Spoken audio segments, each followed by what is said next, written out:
I, Robot, starring Will Smith and Bridget Moynihan. So the first thing that we're going to talk about is the plot. So in 2035, human-like robots serve humanity. So you have a ton of robots walking around, and they're like basically serving people, doing whatever the people want them to do. And humans are protected from these robots. Like, so if the robot wanted to harm a person, they couldn't because they're protected by these three laws of robots. And so the laws state that a robot must not harm a human and must keep a human away from harm's way. B, a robot must obey humans unless a human is trying to hurt him or herself or put him or herself in harm's way.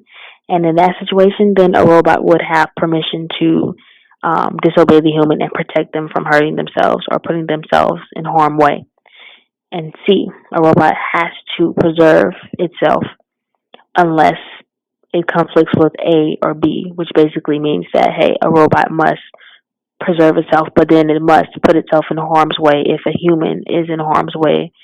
And so it must sacrifice itself for a human, which would imply that a robot life is not as significant or valuable as a human life. And so these laws protect people um, um, from robots forcing humans to serve them. So in this story, the main character is a police detective who plays Will Smith, um, Detective Spooner, and he doesn't trust robots because he got into a car crash one day and a robot saved him, and he left a preteen girl to die because he statistically he calculated that Detective Spooner would have a better likelihood to survive than the girl. So after the accident, Detective Spooner received a robotic arm, lung, and rib. That was So after the accident, Detective Spooner received surgery from Dr. Alfred Lanning, um, Dr. Alfred Lanning is the founder of a robotic business that like basically builds robots and programs robots, and he's also the founder of the Three Laws. And so after some time in the movie, Dr. Lanning, the person who gave surgery to Detective Spooner, uh, falls several stories to death, two that cause him to die from his office window. And the CEO of his company tells the police officers that, hey, like he thinks it's a suicide because no one hated this guy, and so like no one would have wanted to kill him, so it has to be a suicide. However, Detective Spooner is very skeptical because Lanning didn't leave a note or anything like that, and which is like usually what people leave when like they commit suicide. But he did leave a holographic device that responds to certain questions, like if that person would ask. And so Detective Spooner finds this robotic specialist named Susan Calvin, who is played by Bridget Moynihan. Can't really pronounce her name. Goodness gracious. And so she's basically like this robotic specialist, and he finds her and he works with her, and then he asks her questions about like the system and things like that. Um, and so her name is Susan. So Miss Susan Calvin. She tells him about Vicky, which is a virtual, interactive, kinetic intelligence program, and so like through Vicky, so Vicky is like this machine that was like this program that controls like basically the whole building and controls like security footage, controls like the robots, the way that they think and things like that, right? And so basically they go to Vicky, to that system, to see like the security footage of like what was going on in Dr. Lanning's office at the time that he was killed. And then they learn that once they go see it, attempt to find that information, they learn it's been tampered with. And so they're confused, and they realize that, hey, like this isn't a suicide at all. Like this is an issue. And so then after learning that the tape, that's the security footage of Dr. Lanning's office has been tampered with, they go to the office that he supposedly or allegedly thrown himself off of. And they get there, and Detective Spooner finds that the glass that is broken and shattered is safety glass, and safety glass is something that humans cannot break. So he assumes that it must have been a robot that broke the glass because Dr. Lanning is human and he can't break the glass. So he's believing that, hey, like, if this glass is broken in this office and Dr. Lanning was in his office, that means that the robot that killed Dr. Lanning is in that office. And so he goes around the office and he looks at all the robots. And as he's looking at all the robots, a robot, as he's looking at all the robots with the gun in his hand, because he's alert, like he's on go, like he's ready for, like, you know, a robot to jump on him. You know, as he's doing this, the robot specialist is looking at him, and she's confused, and she looks at him and she tells him that he's basically he's wrong. She tells him that robots can't disobey the three laws, so what he's doing doesn't make any sense, and that no robot could ever kill Dr. Lanning because they cannot disobey those three laws. And if they can't disobey those three laws, they can't hurt a human or themselves, so they wouldn't be able to help Dr. Lanning get out of that office or jump from that office. So it would imply that someone else was there, and because the security footage is tampered with, they don't know. So then the story goes on. So as he keeps looking after him and after Detective Spooner and the robotic specialist, Miss Calvin, talk, and first, you know, she fuzzes at him about the three laws of the robots. A robot from out of the middle of nowhere within the office jumps on Detective Spooner and almost hurts him. And so he realizes that these laws that this robotic specialist is telling him about, he realized that some robots, or just this particular robot, is not obeying that law. And so he follows the robot and he finds the robot, and then he brings the robot back to his office, and then he begins to interrogate the robot because he's really curious, like, to figure out, like, what happened. Like, he wants to know, did that robot kill Dr. Lanning? And he already doesn't. You know, as I've said before, he does not like robots. So, of course, he really believes that this robot killed Dr. Lanning. So while he's talking to this robot, we'll call this robot that he believes killed Dr. Lanning Special Robot. So after he's talking to Special Robot, Special Robot tells him that he has emotions, and he tells him that he has dreams, and he draws a picture of his dream, and the picture that he draws is a picture of a ton of robots on top of a hill looking down at a man. And so so then Detective Spooner asks him to explain this drawing, and then the special robot looks at Detective Spooner and tells him that those robots are robots on top of the hill. And he tells him that man that the robots are looking at and that's in the picture is you. And he tells him that the special robot believes that man that the robots are looking at is Detective Spooner.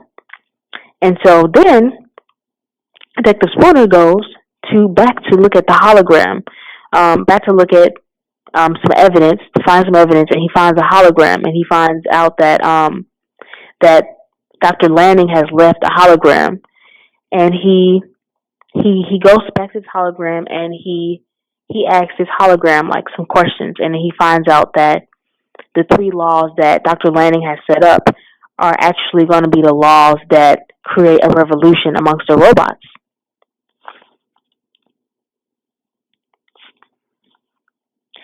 However, after some time, Detective Lanning Detective Lanning looks at the picture once again, and he realizes that he recognizes the location that that hill that the robots are on, he recognizes the location of that hill. So he goes to that location, and he finds that new versions of these human-like robots are killing off the old versions. And so after these new versions of robots, after these so-called stronger like robots, these revolutionary robots kill off I guess as people will call them, like um, the more, the more submissive robots. They look at him and they see him there watching them kill them, and then they try to chase him out, and it scares him. And so then he goes back to his police department and he tells his boss, and his boss has so much faith in the robots that people in general, and like the pretty much in Chicago, from what I see in this movie, have so much faith in these robots and have so much faith that these robots will not break the laws, that they can't even comprehend a robot killing another robot, or let alone trying to kill a human. So after some time, the robots rise up. All the robots rise up, and then they literally start a revolution. The robots began to like fight people.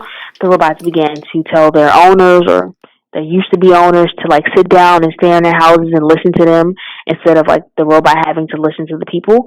The people must listen to the robot. And so then immediately people began to like rise up with guns and try to rise up against the robots and fight the robots off. However, the robots are starting to win. And then so while this is all going on, all this crazy stuff is going on, Detective Spooner is looking for information. He's trying to figure out like what is the central, like what is the main. He's trying to figure out what is the core of all this, what controls this. Like because he knows like that there's a source to all this madness and why it's going on. And so he goes back to the hologram. He asks the hologram some more questions, and the hologram is of Dr. Lanning. And Dr. Lanning, once again, is the person that created these robots and also created the 3 laws. And also, he's also the person that told Detective Spooner that these 3 laws will cause a revolution. And so he goes back to the hologram, he asks it some more questions, and he receives more clues, and then he adds it all up, and then he realizes that it's Vicky, which is a virtual interactive kinetic intelligence program that basically controls everything. And so he realizes that this virtual this program is causing this program created another code within itself to put into the robots, to tell them that they can disobey the laws and to encourage them to start a revolution, because this central artificial intelligence program has been able to accumulate so much information and so much knowledge that it has basically found a way to overthrow the rules that the makers put in it.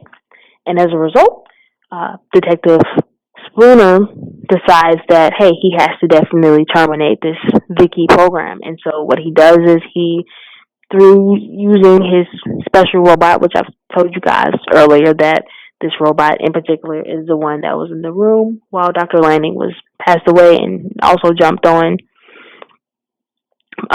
Detective Spooner. And so like he uses this special robot to help him to terminate Vicky and stop this revolution and save mankind. And at the end of the day, he succeeds. It was great. It was really awesome. So now it's time for analysis. So my analysis of this movie is that the robots really basically represent the advancement of technology and the dangers that it poses to the human race. I feel like the movie is basically is like subliminally, like implicitly telling me, like, and showing me that we must, number one, appreciate our technology, treat it well, but also we should not abuse it, and we should use it with moderation. Basically, after like having robots as servants is not it's not using technology in moderation, and like not treating the robots well is also not using it in moderation. And so it basically just shows that, hey, like, technology is good, but like too much of it isn't good, because of course most of the technology in this movie was like most of the robots was trying to kill people and start a revolution, whereas only one robot was helping, which would suggest that most technology isn't good for you, but the small amount that you have is okay. So make sure you have a balanced um, amount of technology that you use, and like don't use too much because then it will make you imbalanced and it will create problems in the world or create problems in your own personal world. So this is like the type of thing that I received from this movie. And then my review is that the movie was excellent. I would suggest that everyone goes to see this movie, or like it came out in 2004, but maybe rent it on DVD or whatever. But it's a really nice movie, and it has like a nice subliminal message and deep meaning and a nice theme to it. So I would definitely suggest it. You can watch it with your kids, whoever you want to watch it with. It's not inappropriate. So yeah, thank you.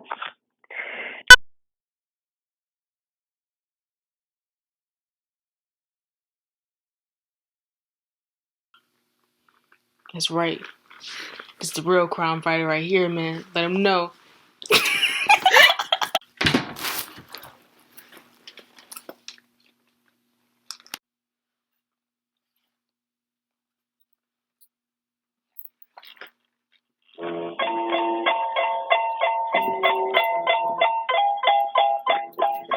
Yes, y'all, D.I.